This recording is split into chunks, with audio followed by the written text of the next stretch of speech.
Goeiemôre van my kant af. Okay. Dis lekker om julle almal te sien en lekker om julle hier te hê. Dit is 'n lieflike 'n somersdag, so ons sal julle nie te lank hou nie. Dit gaan net ek dink vandag se diens is 3 ure het ons gesê.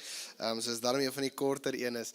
Soos gewoonlik, maar ek weer regtig uitnooi. Kuier is vir ons regtig belangrik. Ons is 'n familie. En dis jy so ons verhouding nader kry en versterk. So asseblief kom koop kaartjies en na die tyd vir Michael Lind se kuier musiekaand en dan ook jy kan na die tyd kom en ook deur die week. Sommer by die kantore ook. Ons is hierdie week besig met 'n reeks oor verhoudinge. Maar ons is beter met 'n groter reeks, is wanneer liefde werk. So ons is nou al so, ek dink is nou al die 5de week van die wanneer liefde werk konsep, maar die 2de week van die verhoudinge. En ons kyk regtig hoe lyk liefde in die praktyk. So ons kyk eerstens wat behels die term van liefde en ek julle sal saam met my stem liefde. As iemand sê hulle gaan oor liefde praat, voel dit redelik eenvoudig, is daar nou nog goeters om oor te sê, omdat daar iets is wat redelik opkom in verskillende preke en verskillende leringe. Maar as ons kyk oor die tema van liefde, probeer ons regtig kyk hoe lyk dit in skrif? Hoe lyk dit in die praktyk om dit regtig toe te pas? En in die praktyk daarvan sien die mens baie keer hoe die definisie eintlik verder verdiep en vergroot. En dit is wat ons regtig probeer doen. Ons gaan dit vandag ook probeer doen. Want dit is nie 'n eenvoudige konsep nie, is nie 'n maklike konsep nie. En ons is nou besig met ons disippelskapsreis ook oor 1 Korintiërs 13. Ek gaan vandag bietjie daarin duik ook. Maar ons is besig met hierdie reis oor liefde en hoe om liefde te word. Nie net 'n aksie van nie net 'n nou en dan nie, maar dit is letterlik om die term liefde, om die begrip, die beginsel van liefde letterlik dit te beliggaam en dan dit te wees. Dis graag wat ons wil doen. Dis die reis wat ons op is. En obviously so 'n tipe ding vat onmenslik baie tyd, dit vat onmenslik baie effort en dit is glad nie eenvoudig nie. Die boodskap van vandag is nie 'n eenvoudige, maklike ding wat 'n mens vinnig net doen nie. Dit is iets wat 'n mens in 'n proses sit en 'n mens werk met hierdie beginsels, mens werk met dit in ons verhoudinge. So ek het met my voorbereiding besef ek weet nie hoekom doen ek dit nie, maar die verhoudinge en vriendskap, ek gebruik daai term asof dit dieselfde ding beteken. So as ek sê vriendskap, hoor net verhoudinge. So ons wil nie graag letterlik die spesifieke verhoudinge isoleer om te sê okay, hierdie is hoe 'n huwelik lyk, vriendskap, familie, wat ook al nie. Ons wil praat oor die beginsels van hoe 'n verhouding gesond kan ontwikkel. Okay, is julle reg vir hom? Kan ek vir ons bid? Vader, ons sê so dankie vir die voorreg wat ons het, Here, om hierdie woord te kan leer, Here, dat hierdie woord iets in ons harte doen, Here. En dat ons wanneer ons na die term kyk, na die beginsel kyk, hierdie liefde kyk, wat ons begin beliggaam. Here, weet ons wat se tipe effort dit gaan vat. En Here, in hierdie effort, Heilige Gees, vertrou ons regtig dat U ons sterk gaan maak, Here. U in ons gaan bewerkstellig dat ons juis hierdie in aksie kan sit, juis in die praktyk, Here.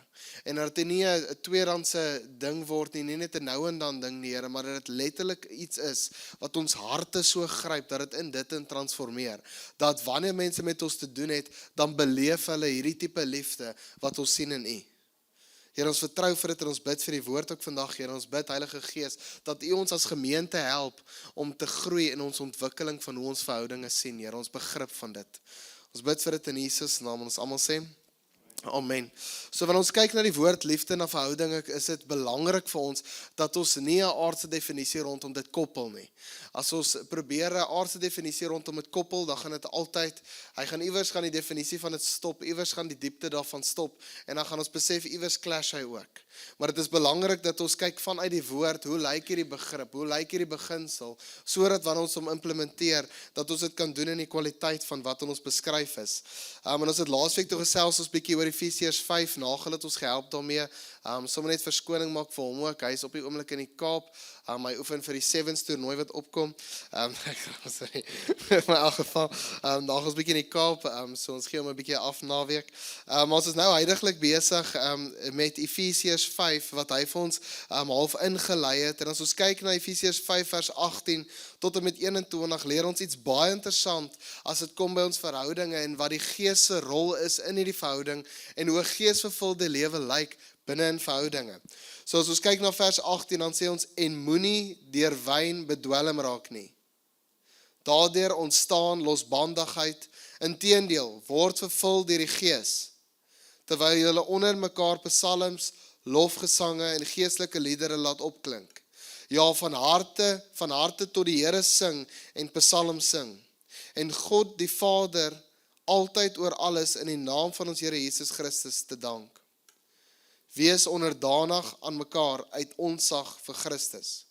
So as ek kyk na die eerste skrif, die gevul word deur die wyn nie, moenie beïnvloed word deur die wêreldse middels of die wêreldse maniere van dink nie, maar wees eerder gevul deur die Gees. Klink dit na iets wat verskriklik aantreklik is om te kan sê, Jesus, ek het 'n lewe wat totaal en al onderdanig is onder die leierskap, onder in die Engels sê dit mooi, the lordship of the Holy Spirit. Wat totaal en al gelei word, geïnspireer word deur die Heilige Gees. En in my vroeë tyd sou ek, as ek hierdie gelees het, sou ek net daar gestop het. Net by daai skrifgie sou ek gestop het, omdat dit so aantreklik klink. Klink so aantreklik om te sê, Jesus, ek en die Heilige Gees is op 'n journey, ons wandel saam, hy ontwikkel my, ek raak leeg van myself en vol van hom, en dit klink goed en dit is alles die waarheid. Maar Paulus sit nie 'n punt daar nie, dit is 'n komma. Want direk daarna in die skrif sê hy, terwyl julle onder mekaar psalms, lofgesange en geestelike liedere laat opklink. Ja, van harte tot die Here sing en psalms sing. En God die Vader altyd oor alles in die naam van ons Here Jesus Christus dank. So Paulus self in die gesprek wat hy voer met die ouens, as hy sê, ouens, die geesvervulde lewe begin jy saam. Dit is nie die ding van ek isoleer myself, is net ek in die Heilige Gees een kant, jy in die Heilige Gees een kant, en wie ook al nog in die Heilige Gees een kant het. Dis nie 'n geïsoleerde lewe nie, dis juis 'n lewe wat saam gebeur. Hy sê, word vervul deur die Gees, terwyl julle saam sing, terwyl julle die Here dank. Wie was hier met ons hemelvaartdiens? Dit is vir my, dit gaan my verstand te bowe wat gebeur as daar mense by mekaar kom wat regtig passie het vir die Here en hom aanbid. Wat gebeur in die atmosfeer?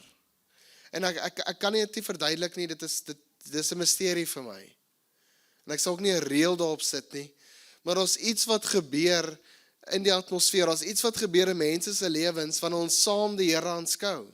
Wanneer ons saam hom, 'n lofoffer gee, wanneer ons saam hom aanbid, daar's iets wat gebeur in die atmosfeer. Ons het dit altyd by jeugkampe ook gesien.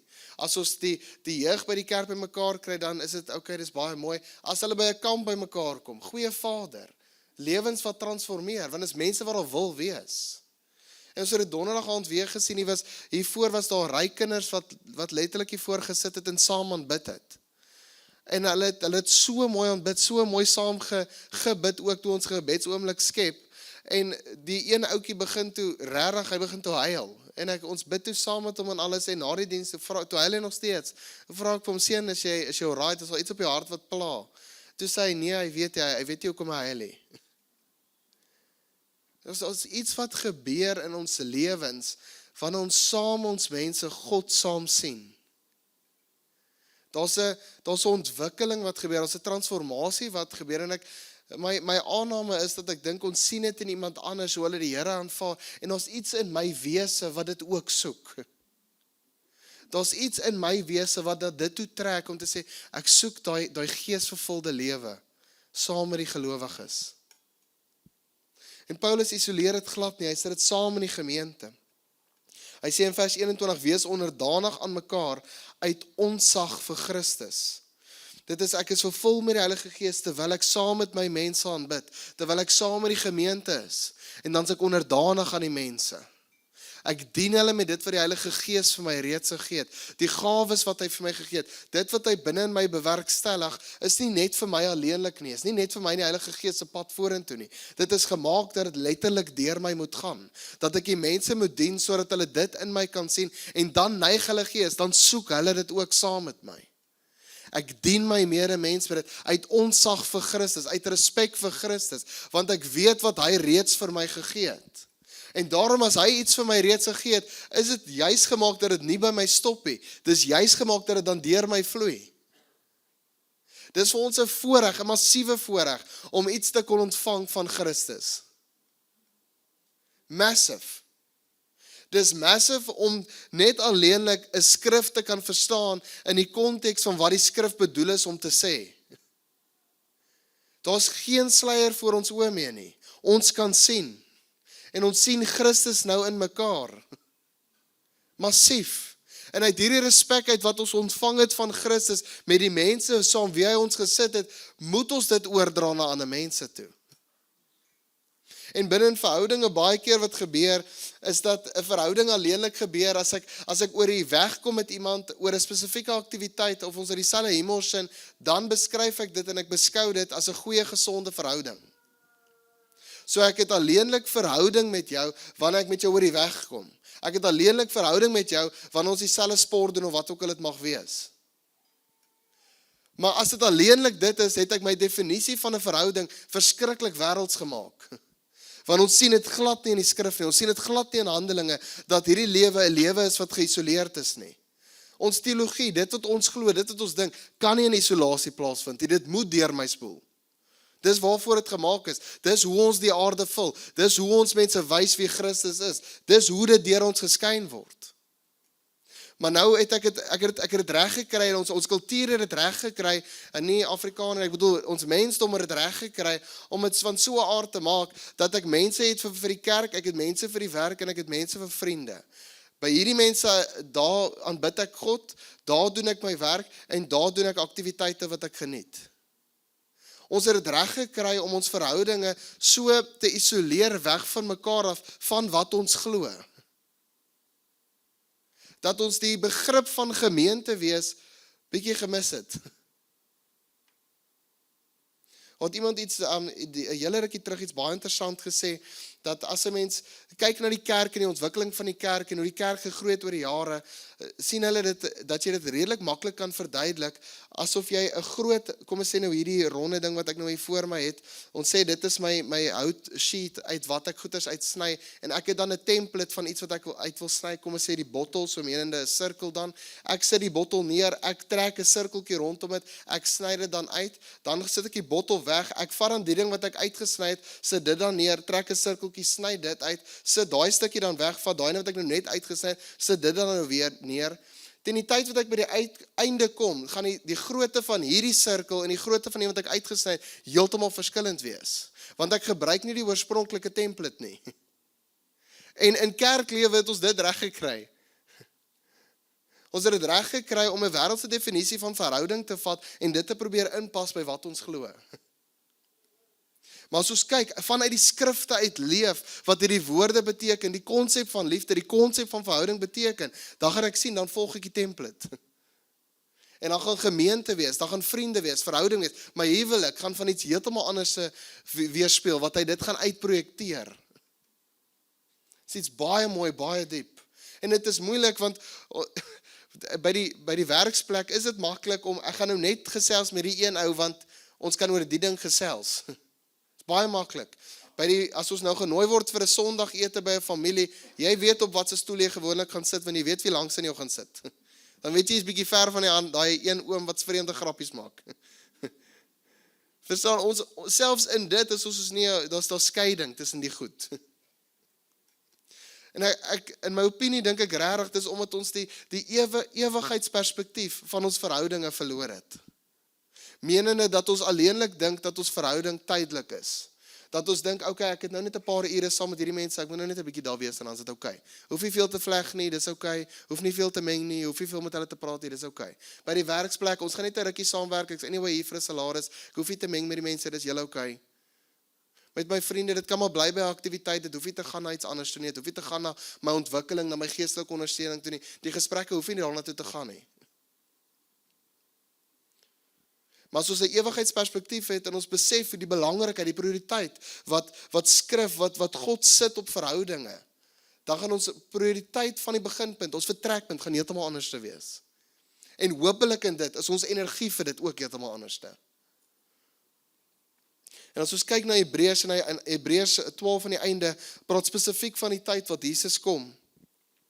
En hy sit twee dinge teenoor mekaar, en hy begin in vers 26 in hoofstuk 12, hy sê, Destyds het sy stem Destyds het sy stem die aarde geskit. Maar nou het hy die volgende aangekondig. Nog een keer sal ek nie net die aarde skit nie, maar ook die hemele. En hierdie uitdrukking nog een keer wys op die verandering van die wankelbare dinge, aangesien hulle geskaap is, sodat die onwankelbare dinge sal bly. So waarmee hy besig is in hierdie gesprek, hy praat van nog een keer sal hy die aarde skud, om te sê, okay, onthou, Jesus kom terug, Jesus maak alles nuut, dis ons verwysing, hy maak alles nuut, nog een keer skud hy die aarde wanneer hy terugkom, en alles word nuut, al ons menswees, al ons verhoudinge, al die dinge word alles nuut. Hy sê soveel so, dat die wankelbare dinge, menende die dinge wat gaan vergaan, daai Ford bakkie waarop jy baie trots is, as dit Toyota was, het hy het dit dalk gemaak. Sorry Eddie. As hy Toyota was, maar die Ford gaan vergaan. Ek grap. So baie slegte grappie. In elk geval. Anyway. Sorry. Okay. As ons kyk na die wankelbare dinge, dan sien ons, dis die dinge wat gaan vergaan wanneer die aarde weer skud. Die dinge wat nie van belang is tot vir die nuwe aarde nie, vir die nuwe skepping nie. Maar die onwankelbare dinge, menende, die goeders wat in hierdie realiteit is, gaan ook wees in die volgende realiteit. Daai dinge sal julle saamstem, moet ons 'n ewige prioriteit opsit.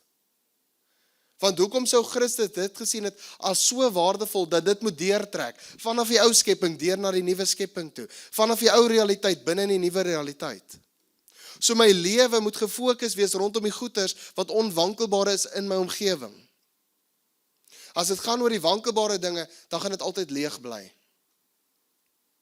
En hy gaan verder in hoofstuk 12, in vers 28 en hoofstuk 13, vers 1, sê, daarom terwyl ons 'n onwankelbare koninkryk ontvang het. Hoekom onwankelbare koninkryk? Christus het gekom, ons weet hier, ons het al 'n paar keer hieroor gepraat. Christus het gekom, die koninkryk kom vestig. Die koning het kom sterf, dit was sy oorwinningspunt. Hy het opgestaan, hy het vir ons die Heilige Gees gegee, toe ons deur geloof glo ons nou in hom, en daarom is ons ingesluit in hierdie koninkryk. Hoekom onwankelbaar? Want ons koning het weer opgestaan, en die Heilige Gees is uitgestort oor alle vlees en bloed. So die koninkryk versprei nog verder. Daarom terwyl ons 'n onwankelbare koninkryk ontvang, laat ons dankbaar wees en God daardeur op 'n welgevallige wyse dien, met 'n eerbiedige onderworpenheid en ontzag. Vers 1, hoofstuk 13. Die broederliefde moet bly. So as hy praat oor die onwankelbare dinge, die prioriteit wat hy sit is op die broederliefde. Daai familieliefde is waaroor hy praat. Dis die prioriteit, dis die ding wat deurgetrek word vanaf die ou realiteit waarin ons nou is, deur tot en met die nuwe realiteit wanneer Christus terugkom. Maar as ons sien dit is wat Christus terugkom, hy maak alles nuut, dan besef ons, okay, daar's sekere dinge wat onwankelbaar is, wat op pad is iewers heen. Menende in hierdie realiteit is dit van 'n spesifieke tipe toestand, en dit is op pad iewers heen na 'n ver beter toestand. Want Christus maak alles nuut. Daar gaan geen sonde wees nie, geen pyn wees nie, geen lyding nie. Beter, nuwer, mooier, volgens sy wil. So ons as skepping, wat ons insluit natuurlik, is op pad daartoe. Die broederliefde moet bly. Dit beteken waar ek nou is en waartoe ek op pad is, daar's redelike gaping. In tyd definitief, maar ek bedoel meer die kwaliteit van.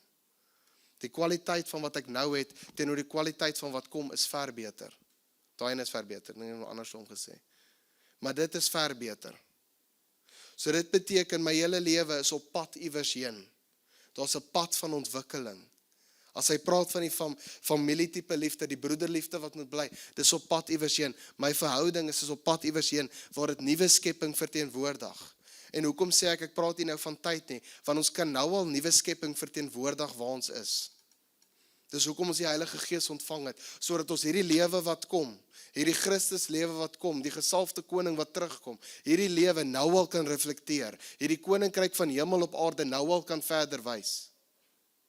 So ons kan nou al dit verteenwoordig, wat beteken, daai gaping wat daar is, van die nou en die nog nie, kan kleiner raak, kan nouer raak, as ek die regte beginsels in plek sit, om dit te kan verteenwoordig, en om in dit te kan ontwikkel. Amen. En dis 'n geleentheid vir ons. Want dit beteken nou, ek het die opsie, ek kan kies om die verkeerde goedes in daai gaping te sit, van ontwikkeling. Ek kan kies om ongeduld tussen my en my vrou in te sit. Ek kan kies om, kwaad of, om iemand te verkleineer tussen my vriende in te sit. Ek kan daai konsepte insit, ek kan daai beginsels insit, maar die ontwikkeling gaan heeltemal agteruit gaan. Maar as ek 'n ewigheidsperspektief op my verhoudinge plaas, besef ek die prioriteit eerstens van God se kant af, en omdat dit God se prioriteit is, word dit my prioriteit. Beteken dit ek wil die goeie gesonde beginsels in hierdie gaping insit, van die kwaliteit wat daar is, en waantoe dit op pad is. In 1 Korintiërs 13 gee vir ons 'n goeie beginsel, 'n hele paar goeie beginsels, om in hierdie gaping in te sit van die nou en die nog nie, maar weer eens, die nog nie beteken dit kan nou al deurspoel. Ons verstaan daai ene. So as ons kyk na 1 Korintiërs, en ons is juist besig in ons reeks, in ons disippelskapsproses met hierdie hoofstuk, so ek gaan so kortliks net deur hom gaan, en dan wil ek vashou by die laaste gedeelte. So ons kyk na die gapings wat ons kan aanspreek, die beginsels, wat 1 Korintiërs vir ons gee, 1 Korintiërs 13, ek lees hom gou vir ons deur. Al praat ek die tale van mense en engelinge, sorry, okay, maar ek het nie liefde nie, dan het ek 'n weergalmende gong geword, of 'n kletterende simbaal geword. En al profeteer ek, en begryp ek alle geheime, en besit ek alle kennis, en al het ek al die geloof om berge te versit, maar ek het nie liefde nie, is ek niks. Al deel ek al my besittings uit, en gee my liggaam oor, sodat ek my daarop kan beroem, maar ek het nie liefde nie, baat dit my niks. Vers 4, liefde bly geduldig, liefde gee om, liefde is nie jaloers nie, dit spog nie, is nie verwaand nie. Liefde tree nie onbehoorlik op nie, jaag nie eie belang na nie, is nie lig geraak nie. Dit hou nie boek van die kwaad nie, is nie bly oor onreg nie, maar is saam bly oor die waarheid. Dit bedek alles, dit glo alles, dit hoop alles en dit verduur alles. En ons weet hierdie gedig word baie gebruik by troues om die man en die vrou se liefde te bevestig tussen mekaar. Maar hierdie is vir ons die beskrywing van liefde. Hierdie is hoe liefde in ons verhoudinge moet lyk. En 'n mens sal agterkom as 'n mens kyk na die eerste 3 versreëls in vergelyking met die tweede 3 versreëls, menende van 1 tot 3 en 4 tot 7, kom 'n mens redelike klemverskywing agter. In die eerste 3 versreëls is die fokus die heeltyd op ek. Al praat ek die tale van mense en engele, dan het ek nie liefde nie. Al profeteer ek, en al begryp ek alle geheime, en al besit ek alle kennis. Tweede gedeelte, liefde bly geduldig, liefde gee om, liefde is nie jaloers nie. Daar's 'n massiewe klemverskywing op hierdie gedig tussen die twee. Want as dit kom by my verhoudinge, kan dit nie gaan oor my nie. Dit gaan oor liefde, dit gaan oor die mens. Ek is onderdanig aan die mens uit ontzag vir Christus. En mense kan nou vinnig die vraag vra, Jesus, maar moet dit nie ook 'n bietjie oor my gaan nie? Jy weet, is dit okay as dit nie so nou en dan 'n bietjie oor my gaan? Ek weet nie wanneer dit okay is nie. Ek is onseker. Ek sien dit net nie na u nie. So ek dink as dit kom by ons definisie van 'n verhouding en wat ek verdien, moet ons hier kyk.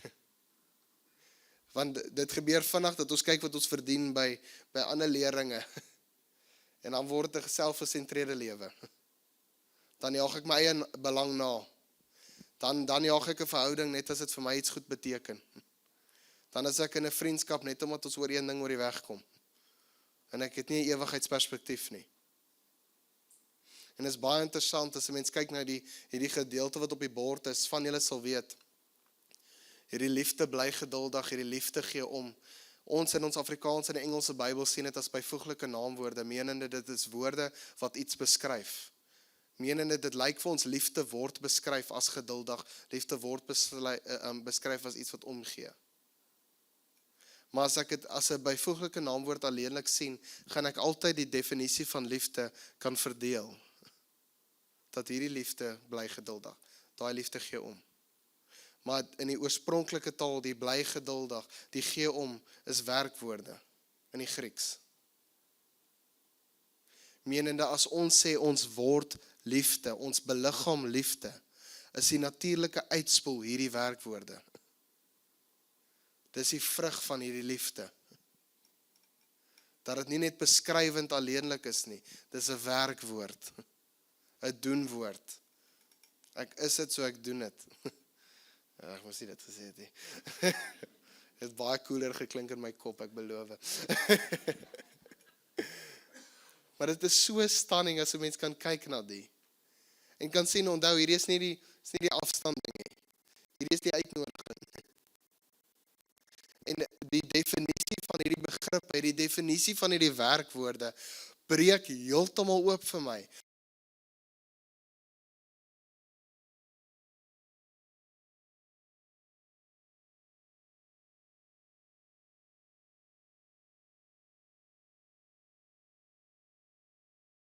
Hoe het hy my geduld? Die feit dat ek hom baie dae glad te kies, maar steeds kies hy my nog steeds te nader. Daai is geduldige liefde.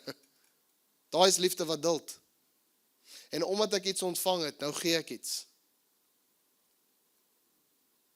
En dit klink asof ek myself heeltemal leeg maak om te dink, as ek hierdie skrif lees, dan is dit 'n uitvoerende ding. En dit is. En ons dink dan baie keer, okay, maar moet dit nie, jy weet, moet dit nie bietjie vice versa ook raak iewers nie. Dalk. Maar as my afhanklikheid alleenlik op God geplaas word, kan ginsins enigiets wat enigiemand doen, my vul nie. Maar as ek afhanklik word van die verhouding en dit wat die mens vir my doen, hy gaan ophardloop en dit gaan wankelbaar wees. Want dit is nie konstant nie. En dis kom ons uitnooi, kyk, as ons die skrif lees, kyk hoe lyk dit in Christus. Kyk hoe gee hy dit vir my, ek ontvang konstant uit hom. Dit wat ek ontvang, dit gee ek. Ek word 'n kanaal vir sy liefde. Ek word 'n kanaal vir sy genade. Dis nie ek en die mense, dis afhanklik van my nie. Ek beloof jy gaan uitbrand. Jy gaan leeg geraak as jy hierdie goed probeer toepas, sonder om dit eers te ontdek in Christus. Beloof jou. Dit gaan baie moeilik wees. En as ons kyk na die laaste gedeelte op wat ek baie graag wil klem lê, vers 7, waar die werkwoord van liefde gee, liefde bedek alles. Liefde glo alles. Liefde hoop alles. Liefde verduur alles. En ek kyk na hierdie woorde se betekenis, die bedek is nogal baie interessant, want my kop het redelik vinnig gegaan na, okay, as iemand iets verkeerd doen of sê, dan moet ek net gou die mat oplig en dit net gou onder die mat invee. Want dit kan vinnig so klink. Ek beskerm iemand, so ek sit dit net gou onder die mat. Maar die woord verwys na iets ver dieper en ver mooier. Dit gee eintlik dit sketsie prentjie van, as ons nou die strukture, die huis het sonder die dak, sê hierdie bedek is letterlik die dak wat die huis toemaak. Menende dat as jy iets verkeerd doen, is dit nie 'n ding van ek vee dit onder die matte nie. Beteken ook nie ek blater dit nou uit vir die hele wêreld nie, maar dit beteken ek nooi jou in my huis in. Ek nooi jou in my teenwoordigheid in. Dat jy genesing, dat jy herstel kan vind onder hierdie dak. Nou nie net hier binne nie, ek bedoel oral ons almal se huise. Ek nooi jou in verhouding in met myself. Dis waarna dit verwys. En ek daarin beskerm ek jou, daar ontwikkel jy, daar groei jy, sodat jy weer uit kan gaan as 'n gesonder mens. Dis die bedek alles. Die glo alles, ek weet nie of jy dalk so is nie, maar ek kan redelik vinnig van 0 tot 100 in my aannames. So as iemand iets doen, dan neem ek baie vinnig aan, okay, hulle het die gedoen, so dit beteken dit. So dan gebruik ek net daai een stukkie inligting om tot by 'n konklusie te kom. En dan het ek 'n aanname, en gewoonlik is ons aannames nie noodwendig positief ten gunste van die persoon nie, maar gewoonlik ten gunste van onsself. Maar hierdie glo alles beteken dat die aannames verwyder word, omdat ek nie die inligting het nie. As iemand iets doen, neem ek nie aan hulle is 'n slegte mens nie. Ek glo beter. As iemand vir jou 'n WhatsApp gestuur het wat kort af was, is hulle ongeskik dalk, of hulle dalk 'n moeilike dag gehad. En ons kies wat ons in hierdie gaping sit van hierdie verhouding. Ons kies, wil ons iets ongesond kies. Wil ons iets ongesond in hierdie gaping insit, 'n ongesonde beginsel, of wil ons die beginsels insit wat ons nou hier leer? Dit hoop alles, dit beteken ek het 'n ewigheidsperspektief. Dit beteken ek weet waantoe die skepping, waantoe die mensdom op pad is in nuwe skepping. Die feit dat Christus ons almal nuut maak. Dit beteken dat wanneer ek jou sien, sien ek jou reeds in daai posisie. Ek sien jou nie in jou huidige tyd nie, ek sien jou in jou toekomstige tyd. As ek met jou praat, dan praat ek met jou in jou toekomstige tyd in.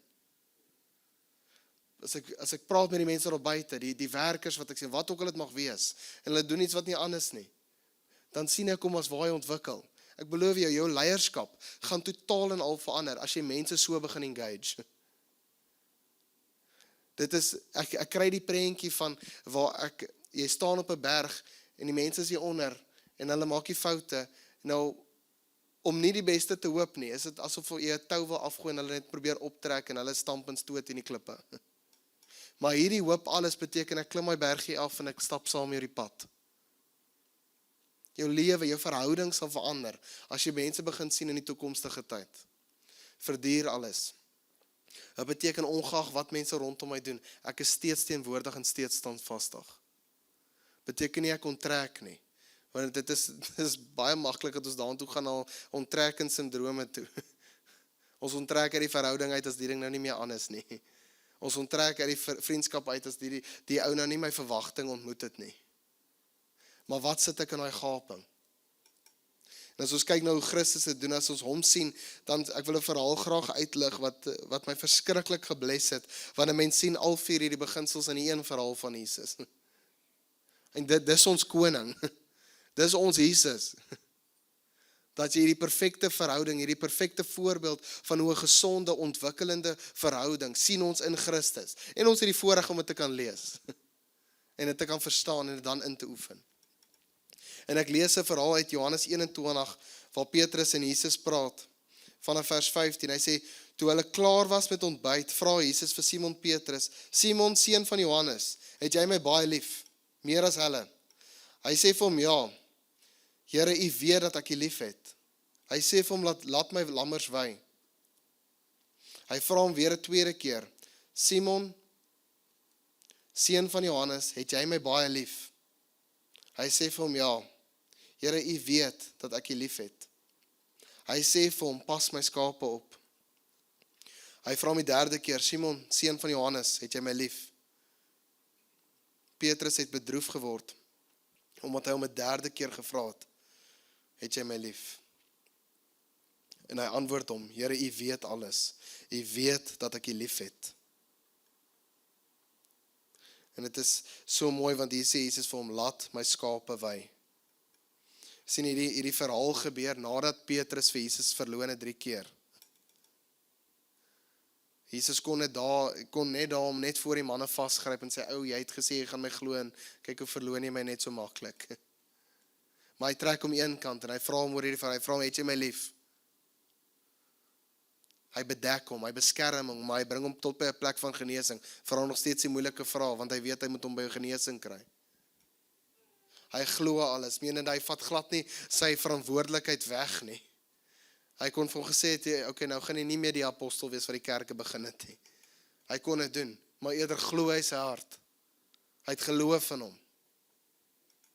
Die hoop wat hy het in Petrus, hy weet waantoe Petrus op pad is. Petrus het 'n kernrol gespeel in die begin van die kerk. Met sy preke wat kom en die meeste mense bekeer. Jesus verduur vir Petrus. Ons kyk in die evangelies, sien ons baie keer hoe Petrus impulsief reageer, hoe hy goed nie dadelik verstaan nie, hoe hy nie doen wat hy moet doen nie, maar Jesus bly teenwoordig en hy bly standvastig in die verhouding. Kry net gou vinnig een verhouding in jou gedagtes. As jou huwelik is, jou vriendskap is, maak nie saak nie. Dalk 'n kollega. Dink net gou, hoe sal daai verhouding lyk as jy hierdie 4 beginsels alleenlik, en ons het 15 gesien in Korintiërs, hoe hierdie 4 beginsels alleenlik daai verhouding gaan ontwikkel.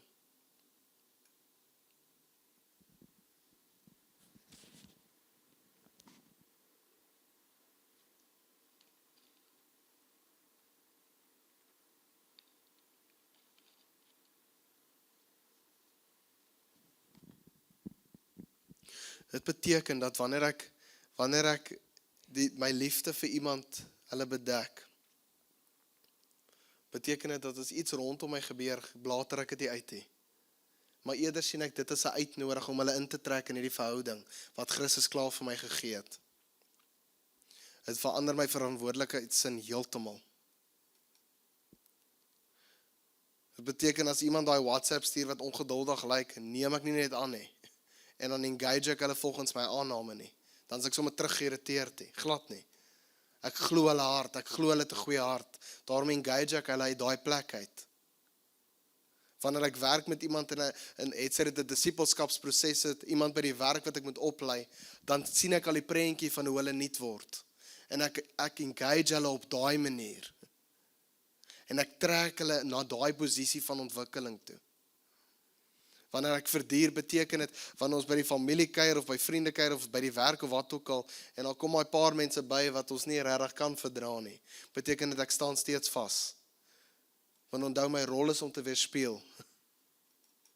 En as dit selfgesentreerd was, dan meer as welkom, dan kan jy die groepie seker verlaat. Maar ons impak gaan 0 wees, 0 op 'n kontrak. So dis waantoe ons beweeg. En dit is glad nie maklik. Ek gesels gister met Kayla. Toe sê ek van nou, toe praat ons nou oor hierdie goed, vir al die beginsels. Toe sê ek van dit voel onmoontlik. Hierdie liefde ding is soveel dieper, dit is soveel wyer as wat ons ooit kon gedink het. En hoekom dit vir my moeilik is, want ek wil vinnig, want my kop gaan dadelik na scenario's toe, en dan kry ek redes om sekere gedrags van my kant af keuses te regverdig. Maar nou is dit bedek, nou is dit glo, nou is dit hoop, nou is dit verduur. Dis nie meer oor my nie, dis oor hulle. Dis oor of hulle Christus in my sien. Dis of hulle die nuwe skepping al sien deurbreek deur ons. En ek wil julle moet saam met ons droom, want hierdie plek moet die plek wees waar ons dit saam leer ontdek. Ons kan nie by 'n plek kom soos die templates wat verkeerd raak, dat ons by 'n plek kom dat ons 'n gebou vol vreemdelinge is nie. Ek weet nie hoe prakties dit is nie, dalk moet ons net 'n braai binne hou, ek is onseker.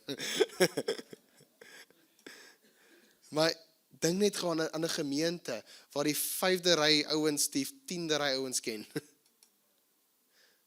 Dink net gewoon 'n gemeente waar ons God aanbid, terwyl ek jou langs my se storie ken. Terwyl ek alleenlik daarom net hulle naam ken. Imagine ons kom hier by 'n plek wat ons begin engage in verhoudinge, al lyk jy ouens net dieselfde nie, al is daar ouderdomsverskil, wat ook al dit mag wees.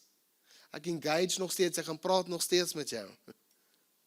Maar as ek myself op 'n afstand gaan hou, ek sien dit dan, ek weet nie hoe dit dan uitspeel nie. Ek is onseker. Want ons moet die plek wees van binne af buitentoe. Ek sê nou nie hierdie met jou beste vriende en jou vennote en jou besigheid, dis glad nie wat ek sê nie. Dis vir ons die beginsels beoefen, sodat wanneer ons uitgaan, is ons klaar sterk. Amen. Dis nie 'n buite binne toe lewe nie, dis 'n binne buiten toe lewe. OK. Kan ek vir ons bid? Voordat ek vir ons gaan afsluit met gebed, wil ek julle vra, ons gaan aan die einde van die diens, gaan ons net 'n oomblik skep vir 'n bietjie terugvoer, wat ons net saam gaan doen, dit gaan so 10-15 minute vat, so jou styk gaan net langer in sy sousie lê, so moenie stres nie. OK. Ek wil julle sommer saam met dalk staan.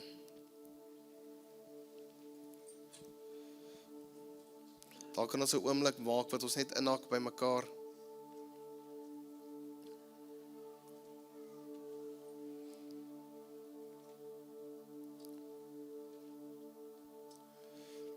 Here, U weet, hierdie woord is nie noodwendig 'n eenvoudige woord, Here.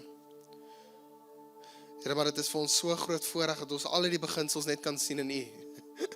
Die feit dat ons 4 verse aanhaal, gee vir ons al 4 beginsels in U lewe. U is 'n verskriklike, mooi, goeie God. U het 'n mooi hart. Here, ons as gemeente staan in skok van wat ons sien in U skrifte. Dat ons hierdie goed raak kan sien in U lewe is alleenlik vir ons die grootste voorreg. En Heilige Gees, U maak dit moontlik dat ons hierdie beginsels ontvang in ons eie lewe. Dat ons dit kan deel maak van ons, dat ons afhanklik raak alleenlik van Christus. Afhanklik raak van U alleenlik. Sodat ons 'n kanaal kan word na ons mense rondom ons. En dat hierdie gemeente 'n plek word waar ons saam oefen, waar ons saam in die beginsels in leef, sodat hierdie gemeente 'n plek is waar ons van binne af buitentoe leef. Dat wanneer ons by die werksplek kom, engage ek met almal ongeag hulle posisie, ongeag wat se tipe grappies hulle maak, ongeag wie dit is. is ons nie mense wat onttrek nie. As ek na my familie toe gaan, onttrek ek nie by sekere mense nie. Ek engage nog, ek wys vir hulle nog meer die liefde van Christus. Here, want u liefde het reeds eerstens reg gekry by ons. U kon kies om ons net daar te los. U verdra ons konstant. Want u weet waartoe ons op pad is. En Here, ek bid, mag ons 'n ewigheidsperspektief hê in ons verhoudings. Mag dit ons dryf na 'n plek toe wat ons nie mens sien in hulle teenwoordige realiteit nie, maar ons sien hulle in die toekomstige realiteit. En dat ons op vlak van dit, op grond van dit so met hulle nader. Heilige Gees, ek bid vir ons krag en energie. Ek bid dat U dit in ons bewerkstellig, dat hierdie lewe nie 'n lewe word van isolasie nie, maar is 'n lewe van familie wees. Mag die broederliefde bly, Here. Here, ons het U bitterlik lief. En ons almal sê, amen.